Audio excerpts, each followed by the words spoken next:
Good evening, everybody. How are y'all doing today? Happy Monday. Hi, Miss Deborah. How are you?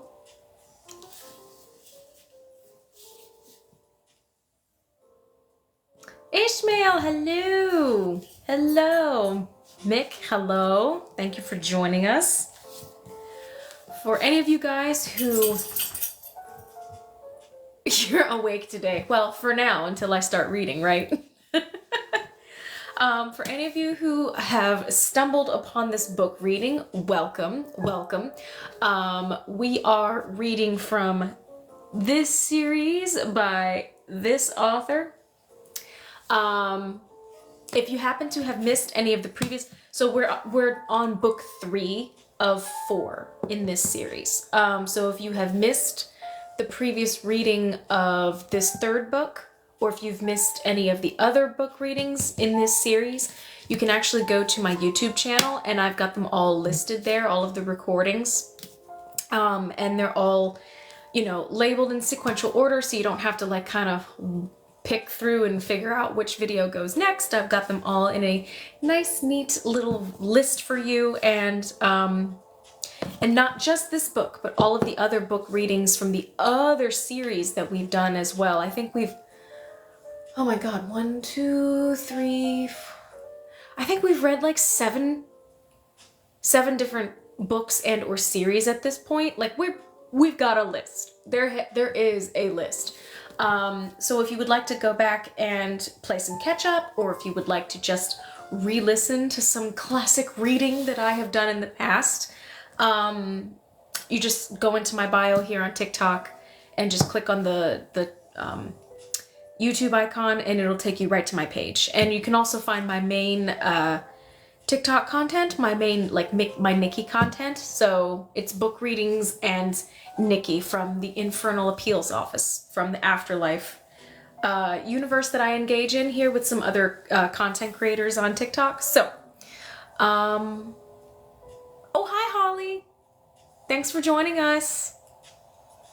But typically what we do is we'll give it till about 5 after before I start reading, and we'll go for about an hour, just depending on, how long the chapters are, or depending on how my voice is doing. So, but yeah, we'll go for about an hour, and we meet every Monday from 8 to 9 something-ish, So for anyone who will be seeing this on YouTube, I apologize for this past week. I was very tardy in getting my last week's video uploaded. This past week was crazy. The weekend was nuts. I was up in New York State for a wedding, so like all of this last week was just, my schedule was all over the place. So I apologize for the late upload. This week will be different. It will be a much more expedient upload, I promise. So if you're watching this on YouTube, I am sorry for last week's delay. I will do better. I will endeavor to do better in the future if my schedule starts to get a little weird. So, what time is it? Yeah, we got a few more minutes. So yeah, go ahead and get comfy, grab your favorite beverage, get in your comfy clothes. No music, come back. Or just, what do I got here?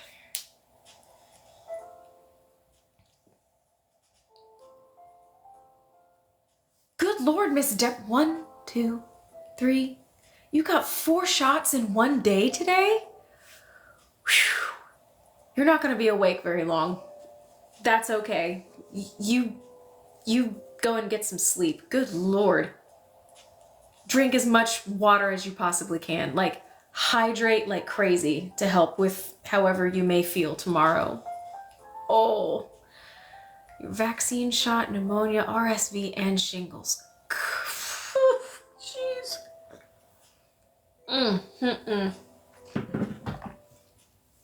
I would be useless the next day. Totally useless.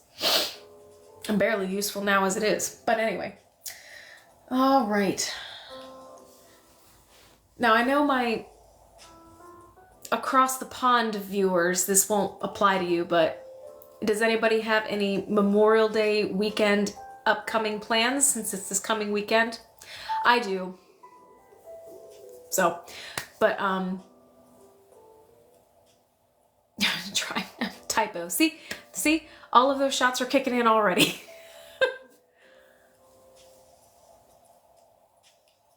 New COVID variant.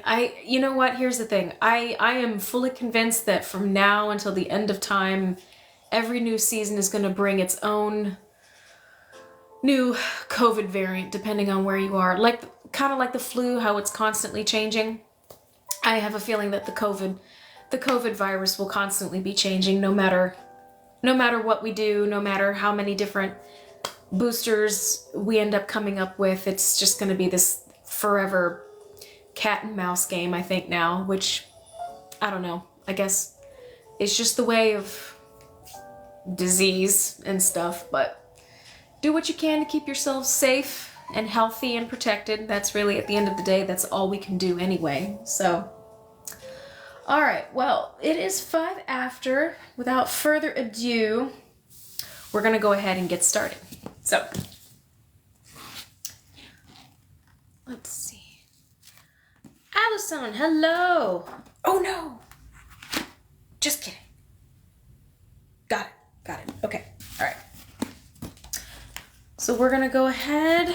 For anyone who's following along in book 3, we are on chapter 5. Starting chapter 5. Oh, let me double check. Yeah, that's okay, good. The school teacher's daughter told me that her dog has 3 puppies. I can have one when it's big enough if I like. Isn't she the one who promised you a kiss? Now a dog as well? I'd settle for the kiss if I were you, Maddie. The blind man smiled, loosened a beet from the earth, and placed it in the basket of vegetables. They were in the garden together. I miss my dog. He wasn't any trouble. Maddie glanced over to the corner of their home place's plot of land, beyond the garden to the small grave where they had buried Branch 2 years before. You're right, Maddie. Your little dog was a good companion for many years. It would be fun to have a puppy around. The blind man's voice was gentle. I could train a dog to lead you. I don't need leading. Could you train a dog to cook? Anything but beets, Maddie said, making a face as he threw another into the basket. But when he went in the afternoon to the school teacher's home place, Maddie found Jean distraught. 2 died last night, she said. They took sick. Now there's only 1 puppy left, and it's sick, and the mother as well. Have you tended them? Jean shook her head in despair. Same as I would for my father or myself. Infusion of white willow bark. But the puppy's too little to drink, and the mother's too sick. She lapped a bit and then just put her head down. Will you take me to see them? Jean led him into the small house, and though he was concerned for the dogs, Maddie found himself looking around as they walked through, remembering what the blind man had asked. He noticed the sturdy furniture, neatly arranged, and the bookcases filled with Mentor's books. In the kitchen, Jean's baking pans and the bowls in which she mixed dough were set out, ready for her wonderful breads to be made. He saw nothing that hinted of a trade, nothing silly like a gaming machine, nothing frivolous like the soft, unupholstered furniture decorated with fringe that a foolish young couple down the road had traded for. Of course, there were other kinds of trades, Maddie knew, though he didn't fully understand. He had heard murmurs about them. There were trades for things you didn't see. Those were the most dangerous trades. They're in here. Jean opened the door to the storage shed attached to the house at the back of the kitchen. Maddie entered and knelt beside the mother dog where she lay on a folded blanket. The tiny puppy, motionless but for its labored breathing, lay in the curve of her belly, the way any puppy would. But a healthy pup would have been wiggling and suckling. This one should have been pawing at its mother for milk. Maddie knew dogs. He loved them. Gently he touched the puppy with his finger. Then, startled, he jerked his hand away. He had felt something painful. Oddly, it made him think of lightning. He remembered how he'd been instructed, even as a small boy back in his old place, to go indoors during a thunderstorm. He had seen a tree split and blackened by a lightning strike, and he knew that it could happen to a human. The flash and the burning power that would surge through you, looking for a place to enter the earth.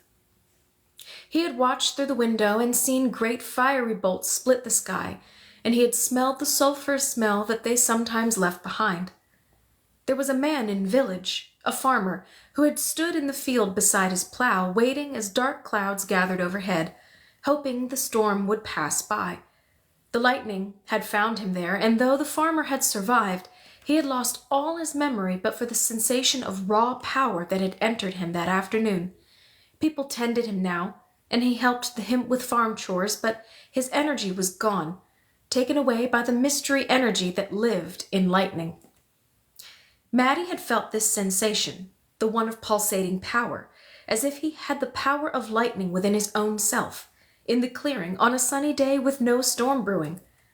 He had tried to put it out of his mind afterward, any thoughts of the day it had happened, because it frightened him so and made him have a secret, which he did not want. But Maddie knew, pulling his hand from the ailing puppy, that it was time to test it once again. "Where's your father?" he asked Jean. He wanted no one to watch. "He had a meeting to go to. You know about the petition?" Maddie nodded. "Good. The school teacher was not around." "I don't think he really even cares about the meeting. He just wants to see Stocktender's widow. He's courting her." Jean spoke with affectionate amusement. "Can you imagine courting at his age?" He needed the girl to be gone. Maddie thought, "I want you to go to herbalists. Get yarrow." "I have yarrow in my own garden, right beside the door," Jean replied. He didn't need yarrow, not really. He needed her gone. Maddie thought quickly. "Spearmint? Lemon balm? Catnip? Do you have all of those?" She shook her head. "No catnip. If cats were attracted to my garden, the dog would make a terrible fuss." "Wouldn't you, poor thing," she said sweetly, leaning down to murmur to the dying mother dog. She stroked the dog's back, but it did not lift its head. Its eyes were beginning to glaze. "Go," Maddie told her in an urgent voice. "Get those things." "Do you think they'll help?" Jean asked dubiously. She took her hand from the dog and stood, but she lingered. "Just go," Maddie ordered. "You needn't use a rude tone, Maddie," Jean said with an edge in her voice, but she turned with a flounce of her skirt and went. He barely heard the sound of the door closing behind her. Steeling himself against the painful vibrating shock that he knew would go through his entire body, Maddie placed his left hand on the mother dog, his right on the puppy, and willed them to live. An hour later, Maddie stumbled home, exhausted. Back at Mentor's house, Jean was feeding the mother dog and giggling at the antics of the lively puppy. "Who would have thought of that combination of herbs? Isn't it amazing?" she had said in delight, watching the creatures revive. Lucky guess. He let Jean believe it was the herbs. She was distracted by the sudden liveliness of the dogs and didn't even notice how weak Maddie was. He sat leaning against the wall in the shed and watched her tend them, but his vision was slightly blurred and his whole body ached. Finally, when he had regained a little strength, he forced himself to stand and leave. Fortunately, his own home place was empty. The blind man was out somewhere, and Maddie was glad of that. Seer would have noticed something wrong. He could always feel it. He said the atmosphere in the home place changed, as if wind had shifted, if Maddie so much as had a cold. And this was much more. He staggered into his room off the kitchen and lay down on his bed, breathing hard. Maddie had never felt so weak, so drained, except for the frog. The frog was smaller, he thought, but it was the same thing. He had come across the little frog by chance in the clearing. He had no reason to be there that day. He had simply wanted to be alone, away from busy village, and had gone into forest to get away, as he did sometimes. Barefoot, he had stepped on the frog and was startled. "Sorry," he had said playfully, and reached down to pick the little fellow up. "Are you all right?" You should have hopped away when you heard me coming." But the frog wasn't all right. It couldn't have escaped with a hop. It hadn't been Maddie's light step that had injured it. He could see that right away. Some creature, Maddie thought probably a fox or a weasel, had inflicted a terrible wound upon the small green thing, and the frog was almost dead of it. One leg dangled, torn away from the body, held there only by an oozing bit of jagged tissue. In his hand the frog drew a shuddering breath, and then was still. "Someone chewed you up and spit you out," Maddie said. He was sympathetic but matter-of-fact. The hard life and quick death of forest creatures were everyday things. "Well," he said, "I'll give you a nice burial." He knelt to dig out a spot with his hands in the mossy earth, but when he tried to set the little body down, he found that he was connected to it in a way that made no sense. A painful kind of power surged from his hand, flowing into the frog, and held them bound together. Confused and alarmed, he tried to scrape the sticky body of the frog off his hand, but he couldn't. The vibrating pain held them connected. Then after a moment, while Maddie knelt, still mystified by what was happening, the frog's body twitched. "So you're not dead.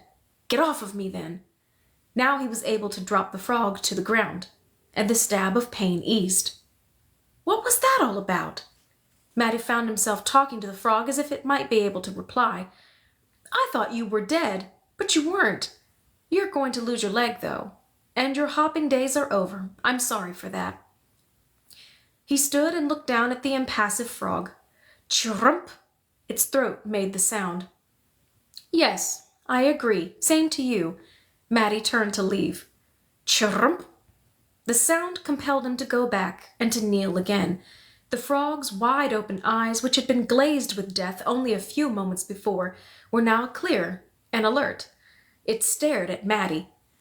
"Look, I'm going to put you over here in the ferns, because if you stay in the open, some other creature will come along and gobble you up. You have a big disadvantage now, not being able to hop away. You'll have to learn to hide." He picked up the frog and carried it to the thicket of high ferns.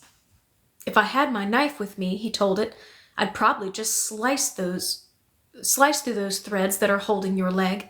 Then maybe you could heal more quickly. As it is, you'll be dragging that leg around and it will burden you, but there's nothing I can do." He leaned down to turn it loose, still thinking about how best to help it.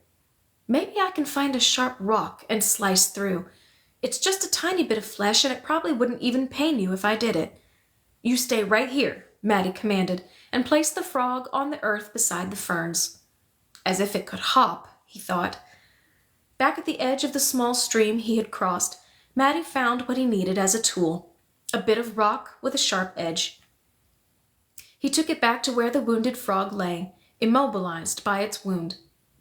"Now," Maddie told the frog, "don't be scared. I'm going to spread you out a bit and then carefully cut that dead leg away. It's the best thing for you."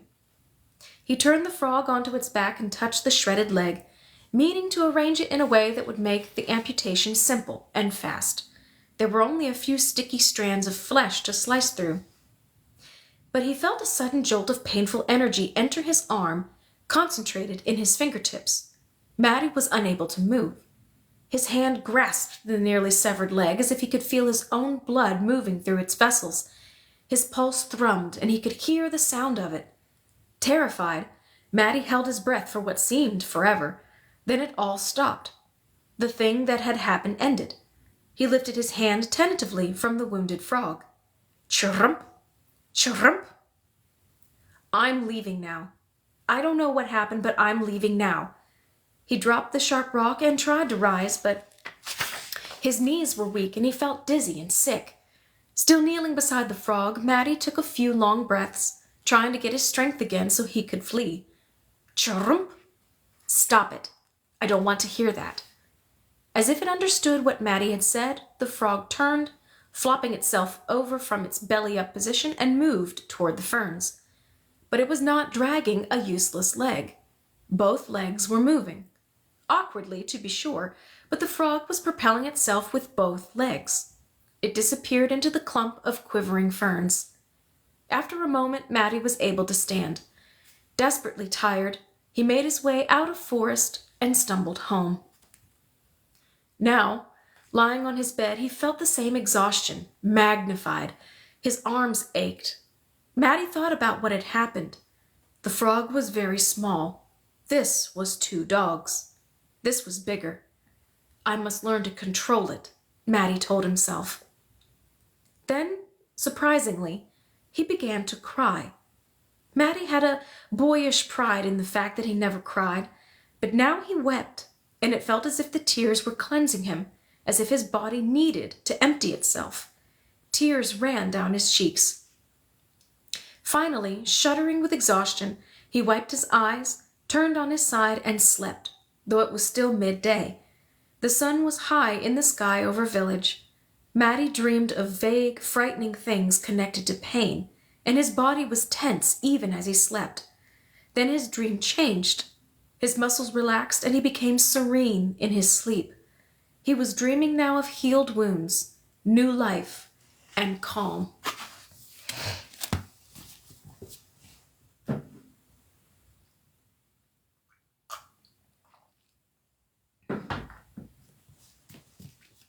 I think we have discovered, Ishmael, that Maddie has some kind of healing powers.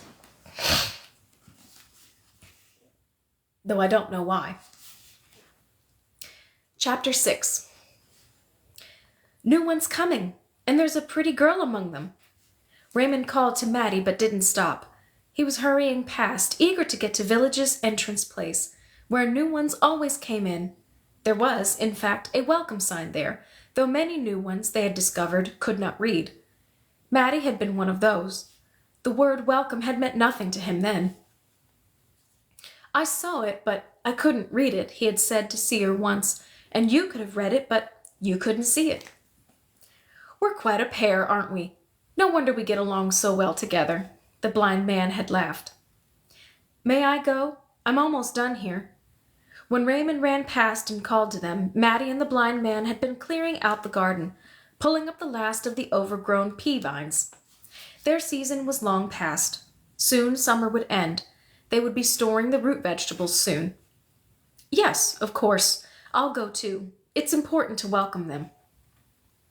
They wiped their dirty hands quickly and left the garden, closing the gate behind them and following the same path Raymond had rushed along. The entrance was not far, and the new ones were gathered there.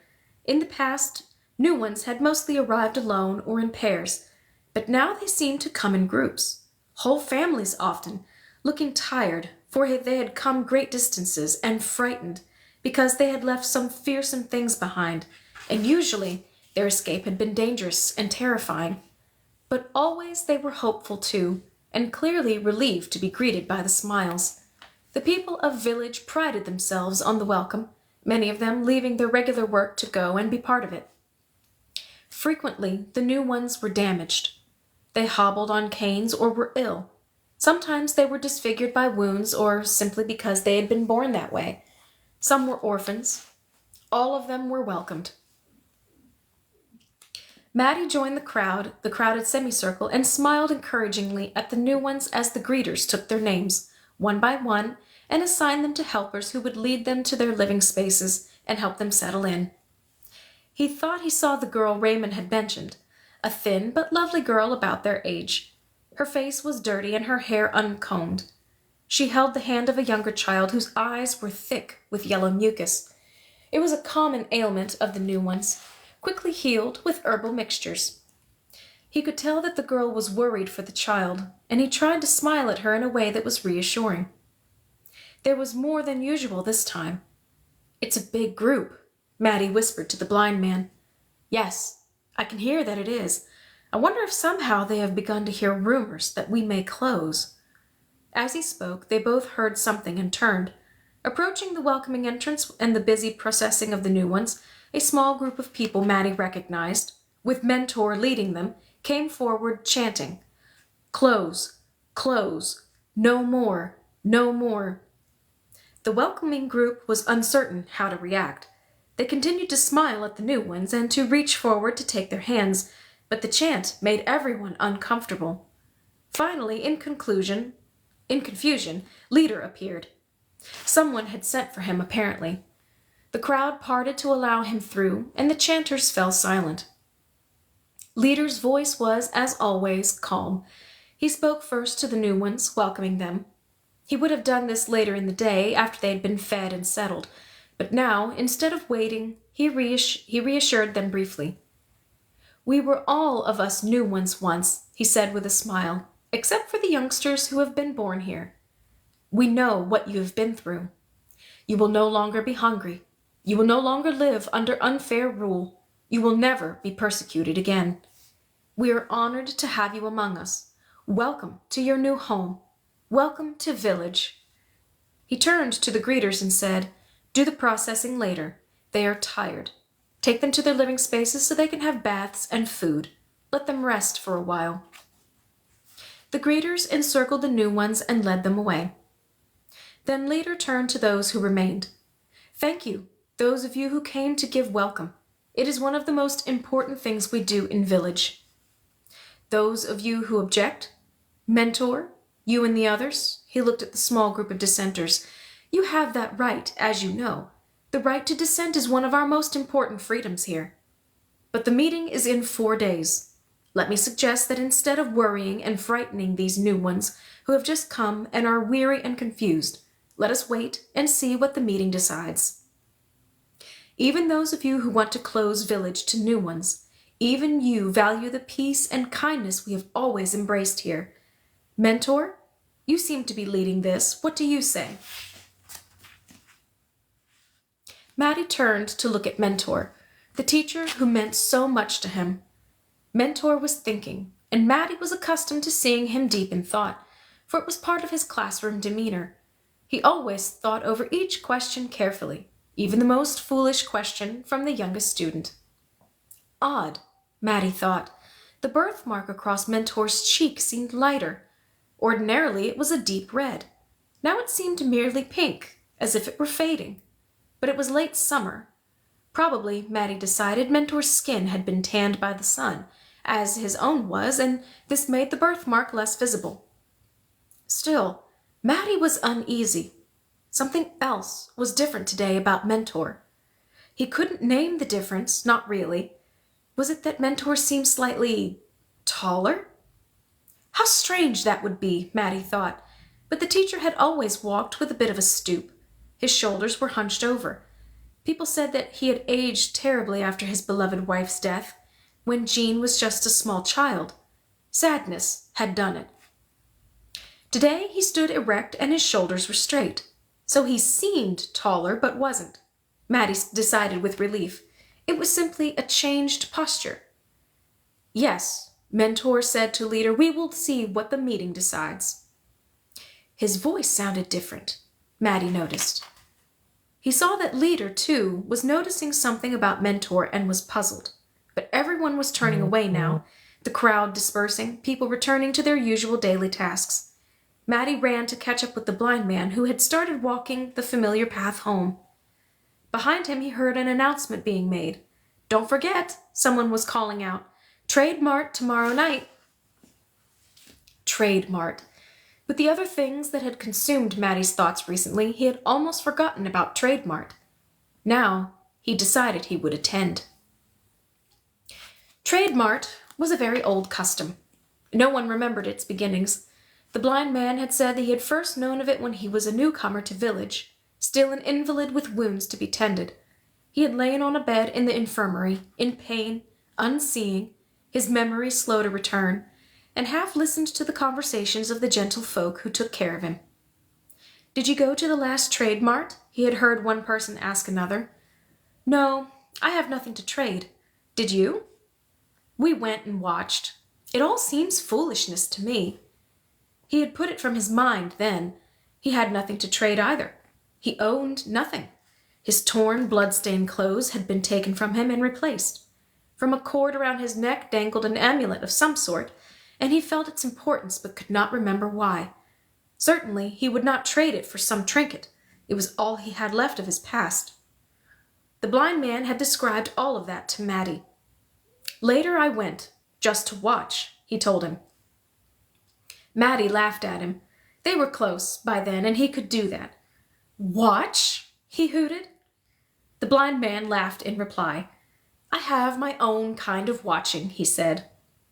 I know you do. That's why they call you seer. You see more than most. Can anyone go to Trade Mart and watch? Of course. There are no secrets here. But it was dull stuff, Maddie. People called out what they wanted to trade for. Women wanted new bracelets, I remember, and they traded their old bracelets away. Things like that. So it's like market day. It seemed so to me. I never went back. Now, speaking of it,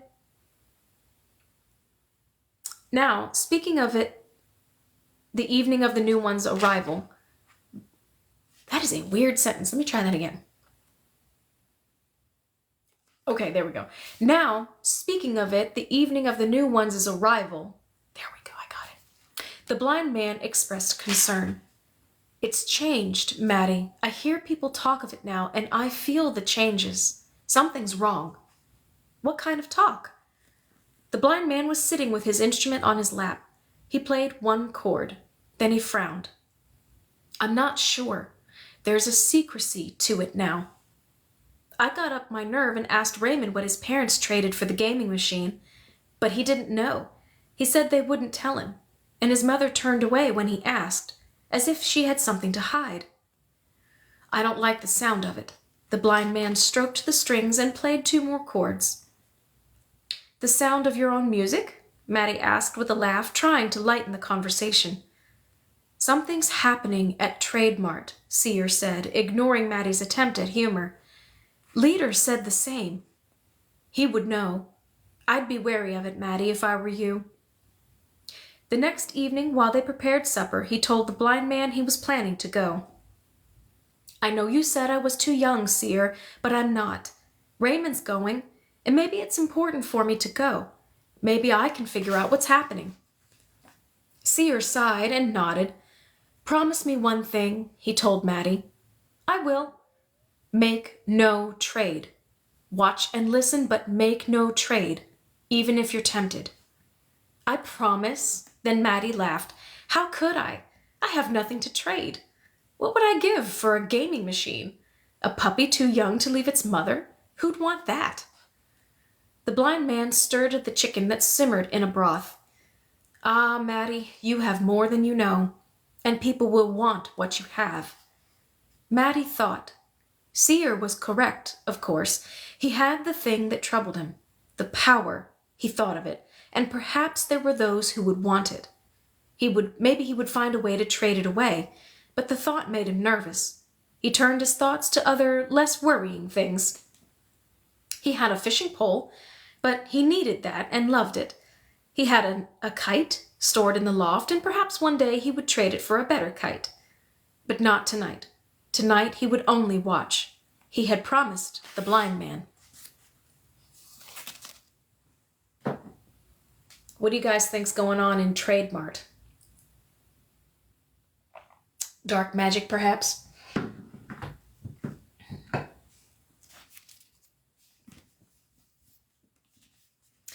Chapter 7. It was early evening, just past supper, and others were hurrying, as Maddie was, along the lane to the place where Trade Mart was held.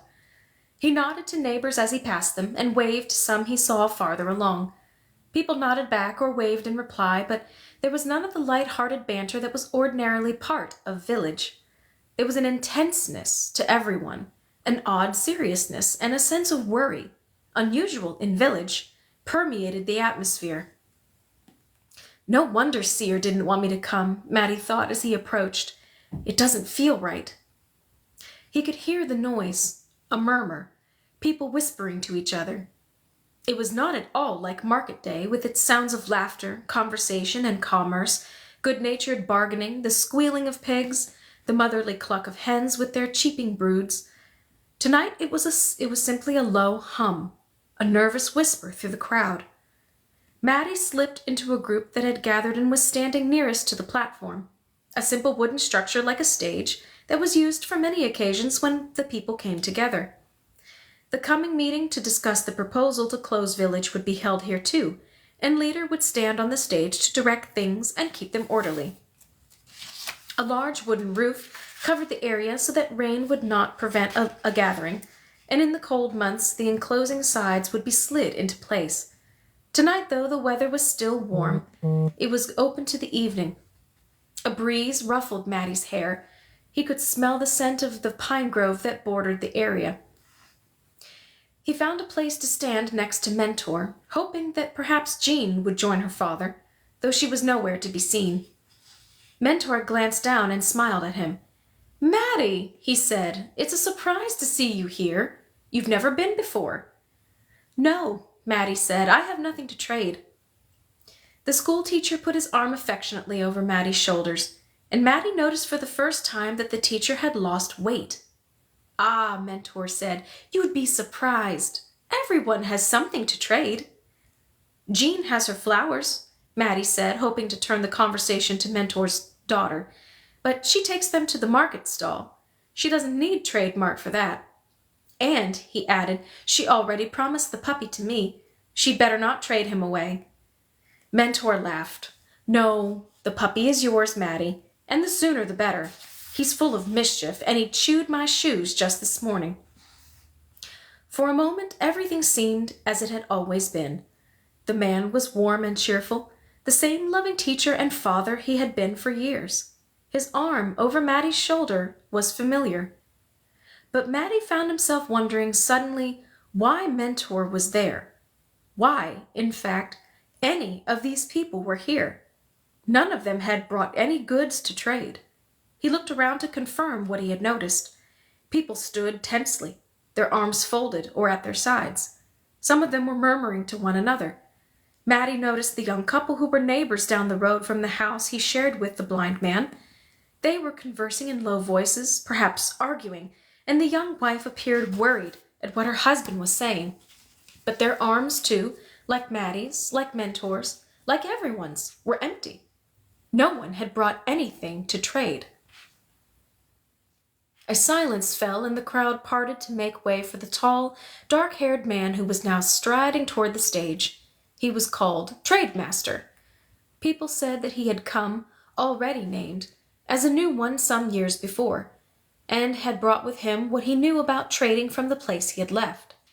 Maddie had often seen him around village, and knew that he was in charge of Trade Mart, and that he checked on things after, stopping at houses where trades had been made. He had come to Raymond's after his parents acquired the gaming machine. Tonight he carried nothing but a thick book that Maddie had never seen before. Mentor's arm fell from Maddie's shoulders, and the school teacher's attention turned eagerly toward the stage, where Trademaster was now standing. "Trade Mart begins," Trademaster called. He had a loud voice with a slight accent, as many in village had, the traces of their former languages lingering with them. The crowd fell absolutely silent now. Even the slightest whispering ceased. But over on the edge, Maddie heard a woman begin to weep. He stood on tiptoe and peered toward her in time to see several people lead her away. Mentor didn't even look toward the commotion of the weeping woman. Maddie watched him. He noticed suddenly that Mentor's face looked slightly different, and he could not identify what the difference was. The evening light was dim. More than that, the teacher, usually so calm, was now tense, alert, and appeared to be waiting for something. "Who first?" Trademaster called, and while Maddie watched, Mentor raised his hand and waved it frantically, like a schoolboy hoping for a reward. "Me! Me!" the school teacher called out in a demanding voice, and as Maddie watched, Mentor shoved the people standing in front of him aside so that he would be noticed. Late that night, the blind man listened with a concerned look on his face while Maddie described Trade Mart. "Mentor was first because he raised his hand so fast, and he completely forgot me, Seer. He had been standing with me, and we were talking just as we always have. Then, when they started, it was as if I didn't exist. He pushed ahead of everyone and went first." "What do you mean, went first? Where did he go?" "To the stage. He pushed through everyone. He shoved and jostled them aside, Seer. It was so odd. Then he went to the stage when Trademaster called his name." The blind man rocked back and forth in his chair. Tonight he had not played music at all. Maddie knew he was distressed. It used to be different. People just called out. There was a lot of laughter and teasing the time I went. No laughter tonight, Seer. Just silence, as if people were very nervous. It was a little scary. And what happened when Mentor got to the stage? Maddie thought. It had been a little difficult to see through the crowd. He just stood there. Then Trademaster asked him something, but it was as if he already knew the answer. And then everyone laughed a bit, as if they did too. But it wasn't having fun kind of laughter. It was a knowing kind. Could you hear what he asked? I couldn't hear that first time, but I know what it was because he asked it of everyone who came up. It was the same each time. Just 3 words. Trade for what? That's what he asked each time. And was the answer the same from everyone? Maddie shook his head, then remembered that he had to reply aloud. No, he said, it was different. Yes. Or could you hear Mentor's reply? Yes, it made everyone laugh in that odd way. Mentor said, same as before. The blind man frowned. Did you get a feel for what that meant? I think so, because everyone looked at Stocktender's widow, and she blushed. She was near me, so I could see it. Her friends poked at her, teasing, and I heard her say, he needs a few more trades first. Then what happened? Maddie tried to remember the sequence of things. Trademaster seemed to say yes, or at least to nod his head, and then he opened his book and wrote in it. I'd like to see that book, the blind man said, and then, laughing at himself, added, or have you see it and read it to me. What came next? Mentor stood there. He seemed relieved that Trademaster had written something down for him. How could you tell? He smiled and seemed less nervous. Then what? Then everyone got very silent, and Trademaster asked, trade away what? The blind man thought. Another 3 words. Was it the same for each? The same trade for what, and then trade away what? Yes, but each one said the answer to the first quite loudly, the way Mentor did, but they whispered the second answer so no one could hear. So it became public, what they were trading for. Yes, and sometimes the crowd called out in a scornful way. They jeered. I think that's the right word. And he wrote each down? No. Raymond's mother went up, and when Trademaster asked trade for what, she said, fur jacket. But Trademaster said no. Did he give a reason for the no? He said she got a gaming machine already. Maybe another time, he said. Keep trying, he told her. The blind man stirred restlessly in his chair. Make us some tea, Maddie, would you? Maddie did so, going to the wood stove where the iron kettle was already simmering. He poured the water over tea leaves in 2 thick mugs and gave one to Seer. Tell me again the second 3-word thing, the blind man said after he had taken a sip. Maddie repeated it. Trade away what? He tried to make his voice sound loud and important, as Trademaster's had been. He tried to imitate the slight accent. But you couldn't hear any of the answers that people gave, is that right? That's right. They whispered, and he wrote the whispers in his book. Maddie straightened in his chair with a sudden idea. How about if I steal the book and read you what it says? Maddie. Sorry, Maddie replied immediately. Stealing had been so much a part of his previous existence that he sometimes still, even after years, forgot that it was not acceptable behavior in village. Well, said the blind man, after they had sipped their tea in silence for a moment. I wish I could figure out what things people are trading away. You say they came empty-handed, yet each one whispered something that was written down. Except for Raymond's mother, Maddie reminded him. Trademaster said no to her, but others got their trades. Mentor got his. But we don't know what. No, same as before, he asked for. Tell me this, Maddie. When Mentor left the Trade Mart, he hadn't been given anything, had he? He wasn't carrying anything? No, nothing. Was anyone given anything to take away? Some were told delivery times. Someone got a gaming machine. I'd really like a gaming machine, Seer, Maddie added, though he knew it was hopeless. But the blind man paid no attention to that. One more question for you, Maddie. Think hard about this. All right. Maddie prepared himself to think hard. Try to remember if people looked different when it was over. Not everyone, but those who had made trades. Maddie sighed. It had been crowded and long, and he had begun to be uncomfortable and tired by the time it ended. He had seen Raymond and waved, but Raymond was standing with his mother, who was angry at having been turned down by Trademaster. Raymond hadn't waved back. He had looked for Jean, but she wasn't there. I can't remember. I wasn't paying attention by the end. What about the person who got a gaming machine? You told me someone did. Who was it? That woman who lives over near the marketplace. You know the one. Her husband walks hunched over because he has a twisted back. He was with her, but he didn't go up for a trade. Yes, I know who you mean. They're a nice family, the blind man said. So she traded for a gaming machine. Did you see her when she was leaving? I think so. She was with some other women and they were laughing as they walked away. I thought you said she was with her husband. She was, but he walked behind. How did she seem? Happy, because she got a gaming machine. She was telling her friends that they could come play with it. But anything else? Was there anything else about her that you remember from after the trade, not before? Maddie shrugged.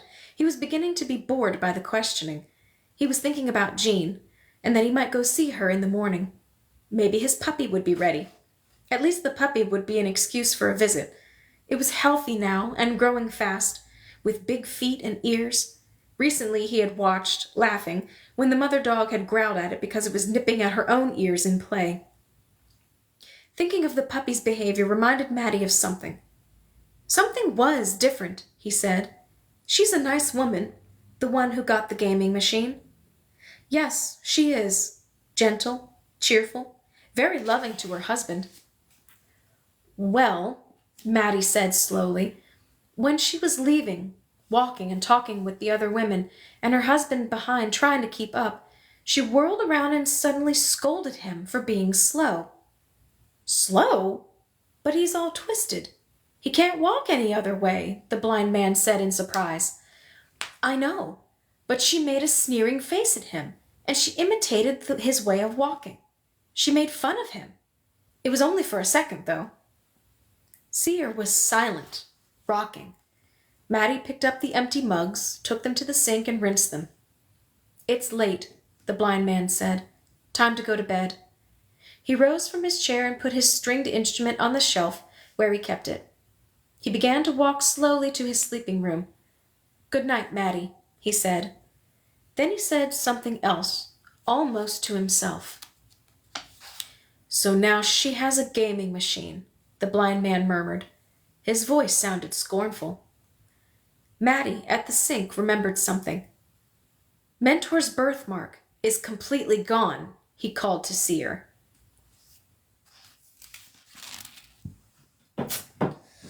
Ooh, it's getting insidious, guys.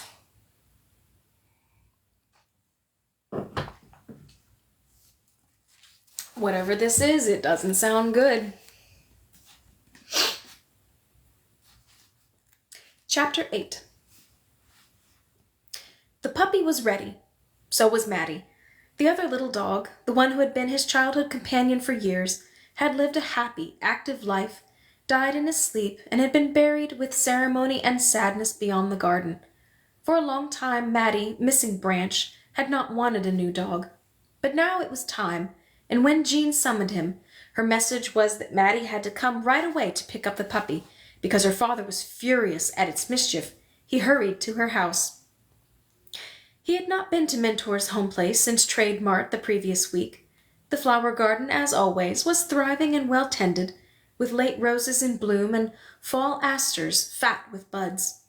He found Jean there, kneeling by her flower bed, digging with a trowel. She smiled up at him, but it was not her usual saucy smile, fraught with flirtatiousness, the smile that drove Mattie nearly mad. This morning she seemed troubled. "He's shut in the shed," she told Mattie, meaning the puppy. "Did you bring a rope to lead him home?" "Don't need one. He'll follow me. I have a way with dogs." Jean sighed, set her trowel aside, and wiped her forehead, leaving a smear of earth that Mattie found very appealing. "I wish I did," she said. "I can't control him at all. He's grown so fast, and he's very strong and determined. My father is beside himself, wanting such a wild little thing gone." Mattie grinned. "Mentor deals with lots of wild little things in the schoolhouse. I myself was a wild little thing once, and it was he who tamed me." Jean smiled at him. "I remember. What a ragged, naughty thing you were, Mattie, when you came to village. I called myself the fiercest of the fierce." "You were that," Jean agreed with a laugh. And now your puppy is." "Is your father home?" "No, he's off visiting Stocktender's widow, as usual," Jean said with a sigh. "She's a nice woman." Jean nodded. "She is. I like her, but—" Mattie, who had been standing, sat down on the grass at the edge of the garden. "What?" "May I tell you something troubling?" He felt himself awash with affection for Jean.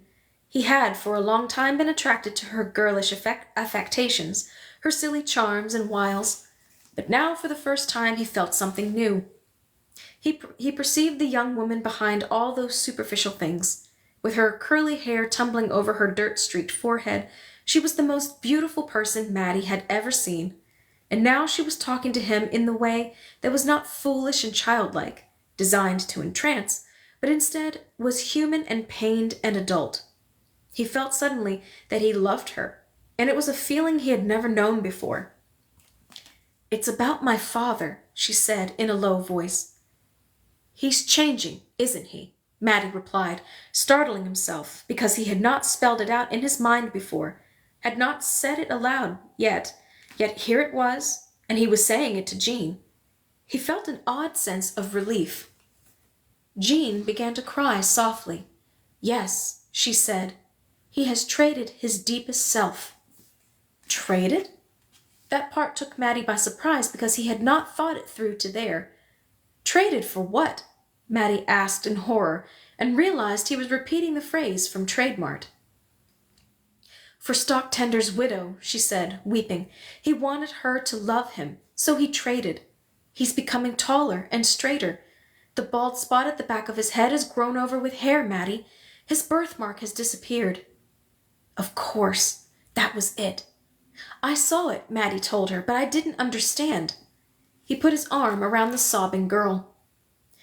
She caught her breath finally.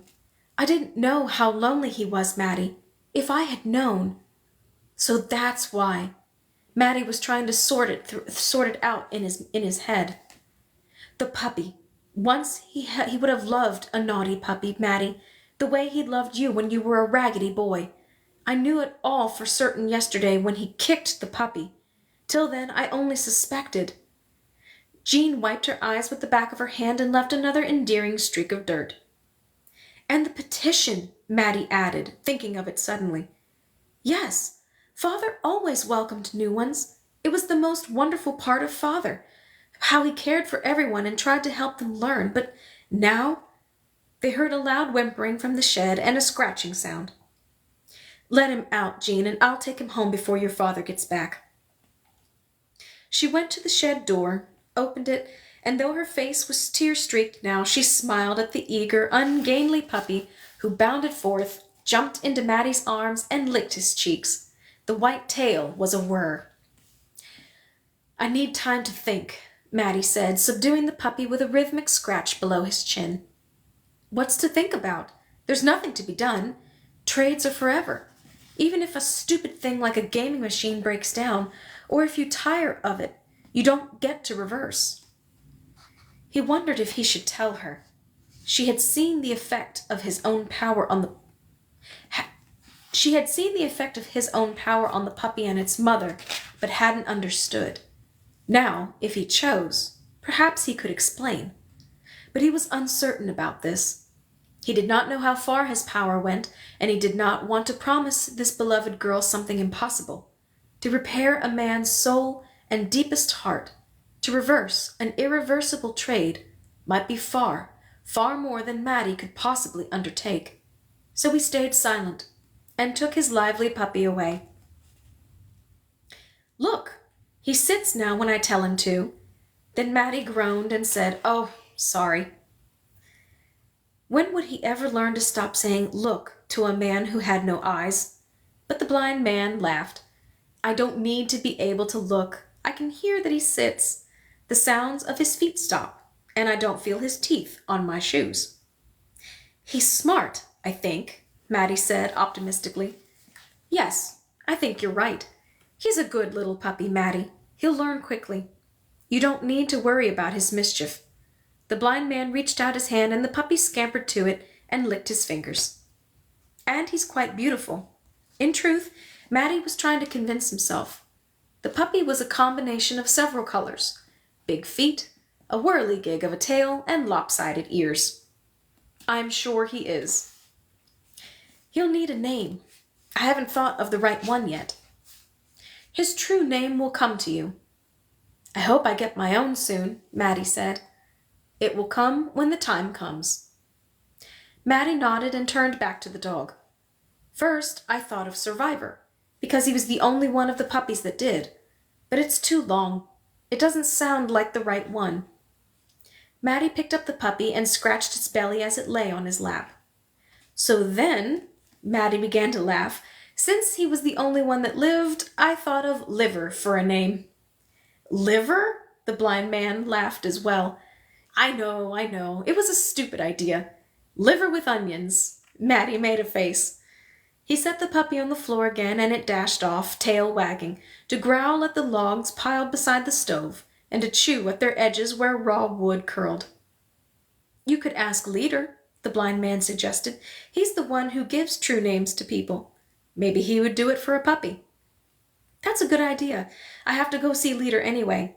It's time to take messages around for the meeting. I'll take the puppy with me." Clumsy with his stubby legs and oversized feet, the puppy couldn't manage the stairs at Leader's home place. Maddie picked him up and carried him, then set him on the floor in the upper room where Leader was waiting at his desk. The stacks of messages were ready. Maddie could have taken them and left on his errand without pausing, but he lingered. He enjoyed Leader's company. There were things he wanted to tell him. He began to put them in order in his mind. "Do you want to put a paper down for him?" Leader asked, watching with amusement as the little thing scampered about the room. "No, he's fine. He's never had an accident. It was the first thing he learned." Leader leaned back in his chair and stretched. "He'll be a good company for you, Maddie, the way Branch was." "Do you know," he went on, "in the place where I was as a child there were no dogs, no animals at all. No chickens or goats? No, nothing." "What did you eat then?" Maddie asked. "We had fish, lots of fish, from a hatchery, and plenty of vegetables, but no animal meat, and no pets at all.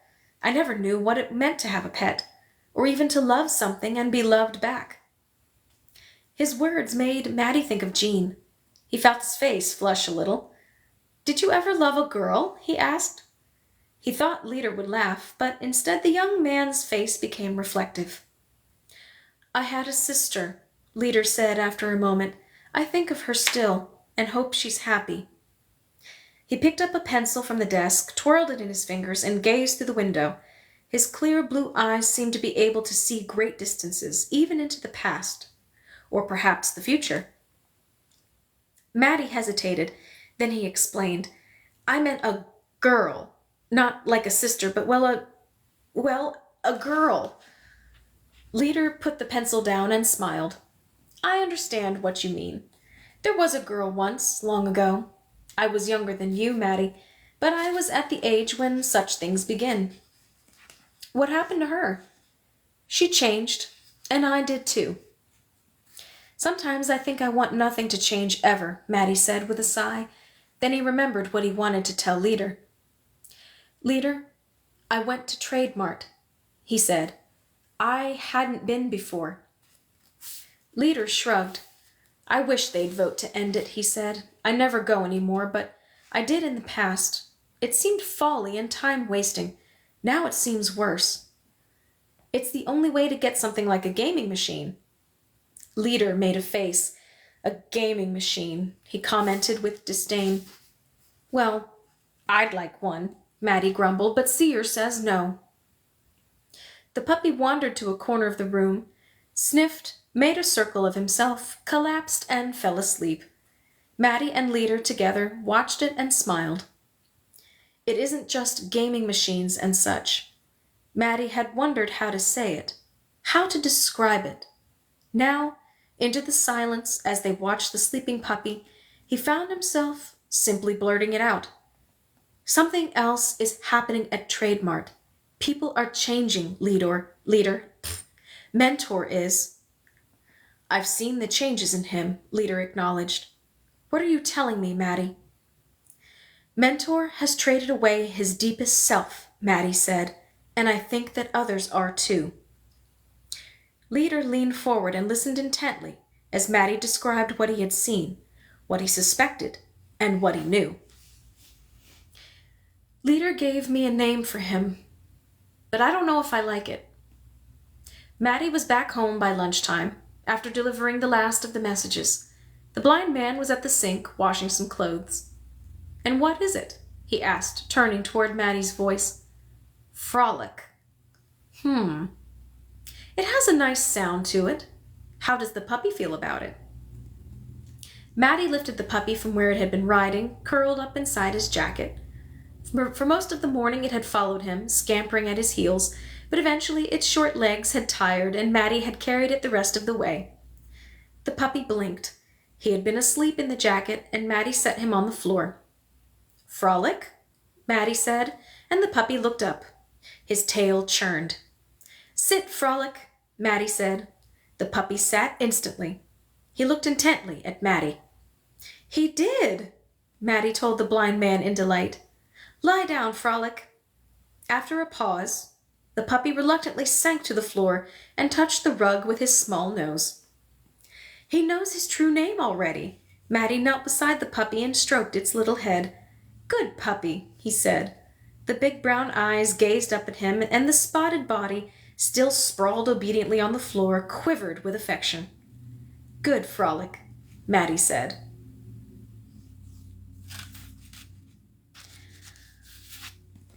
All right. That is going to bring our read to a close for the evening. Thank you all so very much for joining me today. I hope you enjoyed these rather intense chapters. This was, I don't know, like I found myself like clutching onto the book as I was reading. This was a little bit more intense than I was expecting it for this evening, but I have a feeling it's going to get a little bit crazier before the end of the story. So, yes, so we'll be back Monday from 8 to 9 or, maybe a little after, depending on how many more chapters we have of this book. We'll see. But until then, I hope you guys have a fantastic week. Stay safe, stay hydrated, and for any of my USA brethren and sistren, this coming weekend is the Memorial Day, weekend, so, I hope if you're doing any sort of fun thing, be safe, and, oh, you guys are welcome. I'm glad you enjoyed the read. I'll see you guys on Monday. So if you guys are doing anything for this weekend, please be safe and, just enjoy doing what you're doing, and I will see you next week. Bye.